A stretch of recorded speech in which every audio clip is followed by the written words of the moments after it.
Every time you go online, whether it's to message someone, scroll through Facebook, or send money, you're entering a space that's largely unregulated, unpredictable, and sometimes unsafe. That's why in 2016, Papua New Guinea introduced the Cybercrime Code Act. It was a big step, one aimed at cracking down on fraud, online harassment, fake accounts, and digital threats.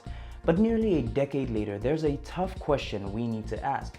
Is this law protecting us, or is it silencing us? The Cybercrime Code Act covers a wide range of offenses grouped into 4 key areas. First, attacks on systems and data, like hacking, illegal access or malware, and interference with networks. A clear example of this would be the ransomware attack on the Internal Revenue Commission in January. That wasn't just a glitch, it was a criminal act jeopardizing the confidential information of individuals and companies.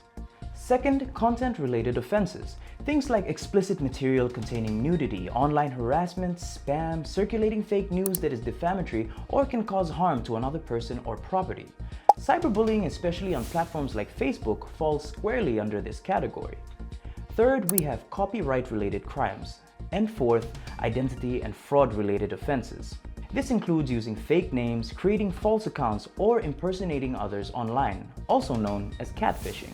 But now that we know the crimes, who's in charge of policing the act? Well, the Royal PNG Constabulary is primarily responsible for enforcing the Cybercrime Code Act, and more specifically, the Cybercrime Unit is responsible for investigating and enforcing cybercrime-related laws. The unit works closely with other government departments and agencies, including the PNG National Cybersecurity Center. Basically, this means that there are now real consequences for those who break the law. In 2020, a man was charged for threatening the Prime Minister using a fake account.